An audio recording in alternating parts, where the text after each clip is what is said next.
കൃഷിക്ക് കർഷകർ ഇറങ്ങുന്നില്ല. അവിടെ ഒരുപാട് പ്രതിസന്ധികളുണ്ട്. അവിടെ ചെന്ന് നക്സൽബാരിയിൽ കൃഷിയുടെ കാര്യങ്ങൾ ഏറ്റെടുക്കണം. അങ്ങനെ പാർട്ടിയുടെ നിർദ്ദേശം വരികയും പാർട്ടി നമ്മൾ വിടുകയും ചെയ്യുന്നുണ്ട്. അങ്ങനെ വിടുമ്പോഴൊക്കെ ആ തിരിഞ്ഞു പോകുന്നൊക്കെ ഒരുപാട് കാര്യങ്ങൾ പറയുന്നുണ്ടെങ്കിൽ ഒരു കാര്യം അവർക്ക് നേരെ പറയാൻ പറ്റുന്നില്ല. പക്ഷെ ഒരുപാട് വ്യക്തികളുടെ ഉള്ളിൽ ഒരുക്കിക്കൊണ്ടാണ് പ്രാർത്ഥന പദ്ധതി അവർക്ക് പിരിയുന്നത്. പിന്നെ അതിൽ സുലക്ഷണൻ വേദ കയറി വരുന്നുണ്ട്. അവിടെ സുലക്ഷണൻ വേറൊരു സഖാവാണ്. ലത അവൻ്റെ ഒരു പ്രണയിനിയാണ്. ഷാനിയുടെ അടുത്ത് തന്നെ സുലക്ഷണം കൊടുത്തുകൊണ്ട് പാർട്ടിയിൽ ലതയെ പരിചയപ്പെടുകയും ചെയ്യുന്നത്. ഈ ഷാനിയുടെ സഹോദരത്തിൽ നേരത്തെ പറയുകയുണ്ടായി ദേവയുടെ കൂട്ടുകാരൻ. അതിനെയും ഒരു ദിവസം രാവിലെ ഈ ലത ചായയൊക്കെ ഉണ്ടാക്കി കൊടുക്കും. ചായ ഉണ്ടാക്കാൻ അറിയില്ല സുലക്ഷൻ്റെ ഉദ്ദേശിക്കും. ചീത്ത ചായ ഉണ്ടാക്കും. ചായ ഉണ്ടാക്കി പരിചയമില്ല. അപ്പോൾ ലത തൊട്ടടുത്തുനിന്ന് ഷാനി ദേവിയുടെ ആശ്രമത്തിൽ നിന്ന് അവിടെ പോകും, അല്ലെങ്കിൽ ചായ ഉണ്ടാക്കി കൊടുക്കും. അവർ തമ്മിൽ അങ്ങനെ പരിചയം ഉണ്ടാകുന്നുണ്ട്. ഇപ്പോൾ ഒരു നാളെ ചായ നമുക്ക് പോണേ എന്ന് സുലക്ഷൻ പറയുമ്പോൾ ശരിയെന്നുള്ള മട്ടിൽ തിരിഞ്ഞ് പോയി നാളെ ആകുമ്പോഴത്തേക്കും സുലക്ഷനെ പോലീസ് അറസ്റ്റ് ചെയ്ത് പോവാണ്. ആ ചായ കൊടുക്കാനായിട്ട് പറ്റുന്നില്ല. പിന്നെ ഭദ്ര ഇങ്ങനെ ഇവർ തമ്മിലൊക്കെ, അതായത് നമ്മൾ പലർക്കും സുലക്ഷനും ദേവിയും ഭദ്രയും പാർത്തലും ദേവകിയും എല്ലാവരും എപ്പോഴെങ്കിലും ഈ കഥകളിൽ ഇങ്ങനെ പരസ്പരം ബന്ധപ്പെടുന്നുണ്ട്. അത് വലിയൊരു ക്യാൻവാസിൽ അവർ രാഷ്ട്രീയ പ്രവർത്തനത്തിന്റെ ഭാഗമായിട്ടൊക്കെ വന്നു ചേർന്ന് ബന്ധപ്പെടുന്നതാണ്. അത് നമുക്ക് ഭയങ്കര അത്ഭുതം തോന്നും. എങ്ങനെയാണ് ഇത്ര രീതിയിൽ സാമ്പത്തികമായി ഇങ്ങനെ ക്രാഫ്റ്റ്മാൻഷിപ്പിനെ ഉണ്ടാക്കിയെടുത്തത് നമുക്ക് തോന്നും. ഒന്നിനും ഒരു ചോർച്ച വരാതെ അതിനെ പിന്നെ ആവർത്തിച്ച് വരുന്ന ഒരുപാട് കാര്യങ്ങളുണ്ട്. അത് തന്നെ ഈ സുലക്ഷണനും പിൽക്കാലത്ത് ഒരു ഒളിവ് ജീവിതത്തിന് പ്രാർത്ഥനയും സുലക്ഷനെ കൊണ്ടുപോകുന്ന സമയത്ത് റെയിൽവേ സ്റ്റേഷനിൽ വെച്ച് പ്രാർത്ഥന കാണുകയും പരിചയപ്പെടുകയും അവരുടെ മുഖ്യ ചങ്ങാതിമാരാവുകയും ചെയ്യുന്നുണ്ട്. സുലക്ഷന് വേണ്ടിയിട്ട് ഭദ്ര ദൂതായി പോയിട്ട് ലതയെ അവളുടെ മാമാവിൻ്റെ വീട്ടിൽ നിന്ന് കൊണ്ടുവന്ന് സുലക്ഷന് വേണ്ടിയിട്ട് കൊണ്ടുവരുന്നുണ്ട്. ഭദ്രയുടെ ഫാക്ടറിക്ക് സുലക്ഷൻ അവിടെ വരും. പ്രാർത്ഥന അന്വേഷിച്ച് സുലക്ഷൻ വന്നതാണ്. ഭദ്രയുടെ അന്വേഷണം ഒന്നല്ല. അപ്പോഴേക്ക് പ്രാർത്ഥന അവിടെ വിട്ടിരുന്നു. അപ്പോൾ പിന്നെ സുലക്ഷനെ സഹായിക്കുന്ന ഭദ്രയാണ്. അങ്ങനെ കല്യാണം കഴിപ്പിച്ച് പിറ്റേ ദിവസം സുലക്ഷന് രാവിലെ എണീക്കുമ്പോൾ കാണുന്നു ലത ഒരു കപ്പ് ചായയായിട്ട് നിൽക്കുന്നതാണ്. ഇത് 6 വർഷം മുമ്പ് നിങ്ങൾ ആവശ്യപ്പെട്ട ചായ എന്ന് പറഞ്ഞിട്ടാണ് ലത കൊടുക്കുന്നത്. അങ്ങനെയല്ല, അതായത് 6 വർഷം മുമ്പ് ഒരു ചായ ആവശ്യപ്പെട്ടിരുന്നു എന്നുള്ളതും അതിൻ്റെ തുടർച്ച പിന്നീട് കാണുമ്പോൾ ആ ചായ കൊണ്ടുകൊടുത്തുകൊണ്ടാണ് ആ ബന്ധം വീണ്ടും അവിടെ സജീവമാകുന്നതും കാര്യങ്ങളൊക്കെ. എന്നിട്ട് അവർ തമ്മിൽ കല്യാണം കഴിക്കുന്നത് പ്രാർത്ഥന അറിയുന്നുണ്ട്. അങ്ങനെ അതേ സുലക്ഷനും വഴിയൊക്കെ തന്നെ പ്രാർത്ഥന ഭദ്രയ്ക്ക് ബന്ധപ്പെടുന്നുണ്ട്. പക്ഷെ ഭദ്രയ്ക്ക് ഒരു പ്രശ്നമുള്ളത്, ഭദ്ര എപ്പോഴും പ്രാർത്ഥനയെ അന്വേഷിക്കുന്നുണ്ട്. പ്രാർത്ഥനയുടെ താൽക്കാലികമായി കൊടുക്കുന്ന നക്സൽബാരിയുടെ അഡ്രസ്സിലേക്ക് ഭദ്ര കത്തെഴുതുന്നുണ്ട്. അപ്പോൾ പ്രാർത്ഥന പറയേണ്ട പോയി ഒരു താൽക്കാലിക അഡ്രസ്സാണ്, കുറച്ച് നാളെ ഞാൻ ഉണ്ടാവുള്ളൂ, അത് കഴിഞ്ഞാൽ പിന്നെ എനിക്ക് അറിയില്ലാന്ന് പറഞ്ഞു. പക്ഷെ ഭദ്ര കത്തുകൾ 2 എഴുതി. പക്ഷെ പ്രാർത്ഥന എന്തുകൊണ്ടോ ഭദ്രയ്ക്ക് തിരിച്ച് കത്തുകൾ തോന്നുന്നില്ല. കാരണം ഭദ്രയുടെ പ്രതീക്ഷ പ്രാർത്ഥന മനസ്സിലാവുന്നുണ്ട്. അവന് പെട്ടെന്ന് അതായത് ഒരു ഗ്രാമീണ ജീവിതത്തിൽ പോകാനോ സാധിച്ചിട്ടില്ല. അതുകൊണ്ട് ഒരു സ്ത്രീയോട് ജോലിയോട് അങ്ങനെ വാക്ക് കൊടുക്കാനോ ഒന്നും താല്പര്യം പറ്റുന്നില്ല. അതുകൊണ്ട് അവൻ വ്യക്തമായിട്ട് പിന്നീട് ഒരു കത്ത് എഴുതുന്നുണ്ട്. പതികനാണ്. പതികന് പാതയോട് മാത്രമാണ് ആകർഷണം. അതിലാണ് അവൻ്റെ ജീവിതം. ഒരിക്കലും അവന് തുറക്കാനാവാൻ സാധിക്കില്ല. തിരിച്ച് മറുപടി വരുന്നത്.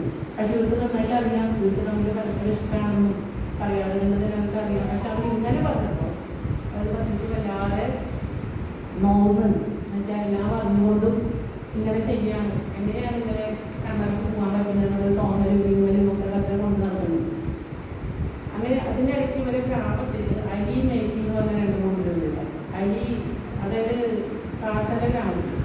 അലി മുസ്ലിമാണ്. മേക്കി ഒരു ബ്രാഹ്മണ കുടുംബത്തിലെ വിധവയായ പെൺകുട്ടിയാണ്. ബ്രാഹ്മണ കുടുംബത്തിൽ അന്നത്തെ രീതി എന്ന് വെച്ചാൽ എത്ര ഇല്ലാണ്ടായിക്കോട്ടെ ഒരാളോട് കൈ കിട്ടില്ല, അവർ മാർക്കറ്റിൽ പോകില്ല, അവർ തൊഴിലുണ്ടായ സാധനം വിൽക്കാൻ പോയത് മാർക്കറ്റിൽ പോകില്ല, വിൽക്കാൻ പറ്റിയില്ലേ വേണ്ട ആവശ്യം അവിടെ കിടക്കുന്നതല്ലാതെ അങ്ങനത്തെ കാര്യങ്ങളൊന്നും അവർ അറിഞ്ഞിട്ടില്ല. അവരെയൊക്കെ സഹായിക്കുന്ന അരിയാണ് അരി. അപ്പം അരിക്ക് മേഘിയുടെ ചുറ്റുപാടുകൾ മനസ്സിലാകുന്നുണ്ട്. മേഘിയും ഇതുപോലെ 10-20 വയസ്സുള്ള ഒരു പെൺകുട്ടി, 18 വയസ്സുള്ള പെൺകുട്ടി, ഇത്തരത്തിലൊക്കെ അവസാനം അത് പ്രശ്നമാകുന്നുണ്ട് ആ ഗ്രാമത്തിൽ. ഈ ജമീന്ദാർ ചെറായിക്കോട്ടെ അതുപോലെ ജമീന്ദാർ ദേവിനെയൊക്കെ കയറിപ്പിക്കാൻ നോക്കിയിട്ടുണ്ട്. 12 വയസ്സുള്ള കുട്ടീനെ മേഘിനി വെറുതെ വിടുന്നില്ല. മേഘിനി കുളക്കടയിലൊക്കെ ഉപയോഗിക്കാൻ ചെല്ലുന്നുണ്ട്. അതുപോലെ ഒരു ദിവസം രാത്രി വാതിൽ കൂട്ടി ചെല്ലുന്നുണ്ട്. അപ്പോൾ അതൊരു പ്രശ്നമായപ്പോൾ ഇവർ തമ്മിൽ കമ്മ്യൂണിക്കേറ്റ് ചെയ്യുന്നുണ്ട് മേഘിയും അരിയൊക്കെ. അതിന് നാട്ടിൽ ജഗായി ഭട്ടാചാര്യ അറിയുമ്പോൾ ജഗായി ഭട്ടാചാര്യ തന്നെ വലിയ പബ്ലിസിറ്റി കൊടുക്കുകയും മേഘിയുടെ തല മുഴുവൻ പഠിച്ച് വലിയ നല്ല ഇടപെടും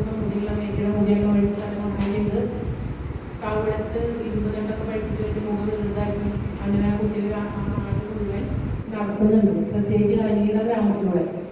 അത് കാണട്ടെ എന്നുള്ള മട്ടിലാണ്, ശിക്ഷയാണ്. പിന്നെ പേരത്തിൽ പോകുന്ന സ്ത്രീകൾ ഇത് അവർക്കൊരു പാഠമായിരിക്കട്ടെ എന്നാണ് ജഗൻ ഭട്ടാചാര്യ പറയുന്നത്. ജഗൻ ഭട്ടാചാര്യ പറഞ്ഞാൽ അയാൾക്ക് എന്തുവാകും, അയാൾ എത്ര സ്ത്രീകൾ ഇതിനകത്തൊന്നും ആരൊക്കെ നിർത്തിയിരുന്നൊക്കെ ആയിക്കോട്ടെ, പക്ഷെ പ്രേമിക്കാൻ പോകുന്ന സ്ത്രീകൾക്കുള്ള ശിക്ഷ ഈ നാട്ടിലെ സ്ത്രീകൾ മനസ്സിലാക്കട്ടെ എന്ന് പറഞ്ഞുകൊണ്ടാണ് ഈ ചെയ്യുന്നത്. അങ്ങനെ അരിയുടെയും മേഖലയും കാറ്റിൽ കാണിച്ചിൽ ഇടപെടുകയും ഈ ഇങ്ങനെ കാണിച്ചിൻ്റെ ഇടയിൽ ചെല്ലുകയും പ്രക്ഷോഭങ്ങൾ ഉണ്ടാക്കുകയും മേക്കിനെ കൂട്ടം കൊള്ളുകയും കണ്ണിനെയും നെയ്യിനെയും കൂടി തക്കത്തിക്ക് വണ്ടി കഴിയുന്നത് അരിക്ക് ഒരു കസ്റ്റഡി ജോലിയായി കൊടുക്കുന്നൊക്കെയുണ്ട്. ഇങ്ങനെ ഒരുപാട് കാര്യങ്ങളാണ് നമ്മുടെ ഈ നെല്ലിൻ്റെ പശ്ചാത്തലത്തിൽ നടക്കുന്നത്. ഇതിനൊപ്പം തന്നെ ഈ ആരോഗ്യത്തിൻ്റെ താല്പര്യം നടത്തുന്ന കർഷക സമരങ്ങൾ, ഭൂമിയുടെ സമരങ്ങൾക്കെതിരായിട്ടുള്ളത്, കർഷകരുടെ കാട്ടുപണികൾക്കും അതുപോലെ കാട്ടാനകൾക്കും ഒക്കെ എതിരെ നിന്നുകൊണ്ട് കർഷകർ അതിജീവിക്കുന്നത്, രാത്രി മുഴുവൻ കളാവ് ഇരിക്കുന്നത്, പെരുമഴ കൊട്ടി, ടിന്ന് കൊട്ടി, കാട്ട കൊട്ടി, ഈ മൃഗങ്ങളെ ഓടിക്കുന്നത്, ഇങ്ങനെ തുടങ്ങി ഒരുപാട് കാര്യങ്ങൾ. പിന്നെ റഷ്യയിലെ കത്തുകളെന്നൊരു പുസ്തകം പറയുന്നത്. ഒരുപാട് പുസ്തകങ്ങൾ ഈ ഒരു പുസ്തകത്തിൽ തന്നെ ഒരുപാട് പുസ്തകങ്ങൾ പറഞ്ഞു പോകുന്നത്. അപ്പോൾ റഷ്യയിലെ കത്തുകൾ വെച്ചുകൊണ്ട് പാർട്ടൻ ഗ്രാമത്തിലെ ആളുകളോട് സംസാരിക്കുന്നുണ്ട്. എങ്ങനെയാണ് റഷ്യൻ വിപ്ലവത്തിൽ ഇതുപോലെ തന്നെ നമ്മുടെ നാട്ടിലേക്ക് പോലെ തന്നെ കർഷകർ അത്രയും ദുരിതം അനുഭവിച്ചതിന് ശേഷം അവസാനം റഷ്യയുടെ ഒരു ഗവൺമെൻറ് വരുന്നത് ഈ കർഷകരിൽ നിന്ന് തന്നെ മന്ത്രിമാരും ഒക്കെ ആയിക്കൊള്ളും. അവരെങ്ങനെയാണ് ഇക്കാലത്ത് നേതൃത്വം വഹിച്ചത്, അങ്ങനെയുള്ള മാറ്റങ്ങൾ നമ്മുടെ നാട്ടിൽ കർഷകരിലൂടെ തന്നെ വരണമെന്ന് മനസ്സിലാക്കി കൊടുക്കുന്നത്, അങ്ങനെ ഒരുപാട് കാര്യങ്ങൾ പാർട്ടൻ ഇവരോടൊക്കെ സംവദിക്കുന്നുണ്ട്. നിരന്തരം ഗ്രാമവാസികളോട് സംസാരിക്കുക എന്നുള്ളതാണ് പാർട്ടൻ ചെയ്യുന്ന ഒരു വേറൊരു പണി. എന്നുവെച്ചാൽ അറിയില്ലാത്ത ആളുകളാണ്, ഇതുപോലെ വായിക്കാനോ മനസ്സിലാക്കാനോ ആരെങ്കിലും പറഞ്ഞു കൊടുക്കാനോ ഒന്നും ഇല്ലാത്ത ആളുകൾ സ്വന്തം അവകാശങ്ങൾക്ക് വേണ്ടിയിട്ട്, അവകാശങ്ങൾ എന്താണെന്ന് പോലും അറിയാത്ത ആളുകൾക്ക് വേണ്ടിയിട്ട് പാർട്ടൻ ഇവർ നിരന്തരം ചെയ്തുകൊണ്ടിരിക്കുന്നു. ഇതിനിടയ്ക്ക് ഞാൻ നേരത്തെ പറഞ്ഞ ദേവകിയും കൽക്കത്തയിലേക്ക് എത്തുന്നുണ്ട്. ദേവകി ഒരു ഘട്ടത്തിൽ അമ്മാവൻ്റെ വീട്ടിൽ താമസിച്ച് അമ്മാവൻ തന്നെ അവിടെ ഉപദ്രവിക്കുന്നതായപ്പോൾ അവർ അവിടെ നിന്ന് പോകുന്നുണ്ട്. എവിടെ പോകുന്ന അറിയാതെ വല്ലാണ്ട് നിൽക്കുന്ന ഒരു സമയത്ത് ആത്മഹത്യ തന്നെ ശരണം എന്ന് വിചാരിച്ചിട്ട് ഇവിടെ നടക്കുമ്പോൾ പെട്ടെന്ന് ഒരു കൈകൾ വന്നിട്ട് അവിടെ ഇങ്ങനെ പിടിക്കുന്നുണ്ട്. അത് അന്നയായി എന്ന് പറഞ്ഞൊരു അമ്മായിയാണ്. അമ്മായിക്ക് മനസ്സിലാവുന്നുണ്ട് ദേവയുടെ ഉദ്ദേശത്തിന് അവിടെ വന്നിട്ടില്ല. അങ്ങനെ അമ്മായി കൂട്ടിക്കൊണ്ട് പോവുകയും അമ്മയുടെ ഉള്ള സൗകര്യത്തിൽ ചോർന്നൊക്കെ വീടാണ്, ആ സൗകര്യത്തിൽ അവിടെ കൂട്ടിക്കൊണ്ട് പോകുന്നത് അത് വലിയൊരു തണലാണ് അവളെ സംബന്ധിച്ച്. പിന്നെ അതിനിടയ്ക്ക് ദേവകി പോകുമ്പോൾ പ്രാർത്ഥന അവൾക്ക് ഭദ്രയുടെ അഡ്രസ്സ് കൊടുത്തിട്ടില്ല. നമുക്ക് കൽക്കട്ടയിൽ പോകുമ്പോൾ എന്തെങ്കിലും ആവശ്യമുണ്ട് ഈ ഭദ്രാ ചൗധരി എന്നുള്ള ഈ അഡ്രസ്സിൽ പോയിക്കോളൂ, എന്തെങ്കിലും സഹായം ലഭിക്കില്ല. ഭദ്രാ ചൗധരി എന്ന് കാണുമ്പോൾ തന്നെ അവളൊന്ന് കുറിച്ച് നോക്കുന്നുണ്ട് ആ അഡ്രസ്സിൽ. എന്നിട്ട് അവളത് ആ കൈ വെച്ചിട്ടാണ് പോകുന്നത്. ഭദ്രാ ചൗധരിന് ശേഷം അവൾ ഫ്ലൈറ്റിൽ എത്തുന്നുണ്ട്, ഭദ്രനെ കാണുന്നുണ്ട്. അതിനിടയ്ക്ക് ഭദ്രയുടെ ഇടയ്ക്ക് വേറൊരാൾ കടന്നു തന്നെ കണാരക്കുറുപ്പാണ്. നമ്മളൊരു മലയാളി ഉണ്ടാവും കണാരക്കുറുപ്പ്. സന്തോഷം തോന്നുന്നു, നമുക്ക് തോന്നും നോവൽ വായിച്ച് മലയാളി സാന്നിധ്യം പറയും കണാരക്കുറുപ്പ് എന്നുള്ള പേര്. അപ്പോൾ അതിൽ ഭദ്ര ഫുട്പാത്തിൽ നിന്ന് പുസ്തകം വായിക്കാൻ പോവാണ്. അപ്പോൾ പുസ്തകം അവിടെ ഭദ്ര ചെന്ന് നിൽക്കുന്ന സ്ഥലത്ത് എന്ന് വെച്ചാൽ വെറുതെ വേസ്റ്റ് നമ്മൾ കൊടുക്കില്ലേ, പുസ്തകങ്ങൾ ഇങ്ങനെ ആർക്കും തട്ടി പോണ പുസ്തകങ്ങൾ കൊടുത്തു പോയിട്ടുള്ള പുസ്തകങ്ങൾ ഒരാൾ വേസ്റ്റായിട്ട് വെച്ചിരിക്കുകയാണ്. അയാളുടെ അടുത്ത് ചെന്നിട്ട് ഭദ്ര ഒരു പുസ്തകം ഞാൻ പറഞ്ഞു കലയുടെ ചരിത്രം എന്ന് പറഞ്ഞിട്ട് ഫ്രാൻസിലെ കലാകാരന്മാരെ കുറിച്ചുള്ള അവരെ കുറിച്ചുള്ള ഒരു പുസ്തകമാണ്. അത് ഭദ്രനെ ചോദിക്കുമ്പോൾ അത് ആറെണ്ണം ചോദിക്കുമ്പോൾ പറയണം ഭദ്രനെ അടുത്തുനിന്ന് കൊണ്ടുണ്ട് 6 എണ്ണയോ. അപ്പോൾ അയാൾ ചോദിക്കുന്നു 6 എണ്ണയോ, അല്ല 4 എണ്ണം വന്നാൽ മതി.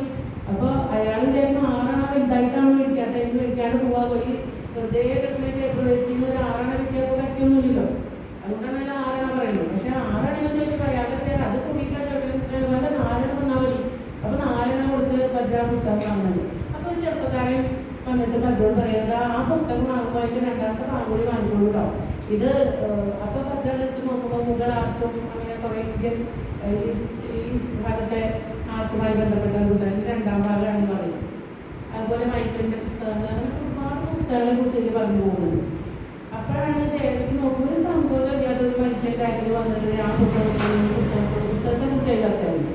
അപ്പോൾ കണാരക്കുറുപ്പ് പറഞ്ഞ് ഞാൻ കഴിഞ്ഞ ദിവസം വന്നപ്പോൾ ഈ 2 പുസ്തകം നോക്കി വെച്ചതാണ്, അതാണ് ഇപ്പോൾ താങ്കൾ എടുത്തത് 2 രൂപയ്ക്ക്. ഞാനൊരു 6 ഇടയ്ക്ക് പങ്കു വെച്ചതായിരുന്നു. 2 പുസ്തകം വേറെ എന്തോ പുസ്തകം എടുത്തത് 2 രൂപയ്ക്ക് താങ്കൾ എടുത്തപ്പോൾ ശരി ഇനിയിപ്പോൾ താങ്കൾ എടുത്തോണ്ട് പുസ്തകം എന്ന് പറയുമ്പോൾ ഭദ്ര പറയുന്നുണ്ട്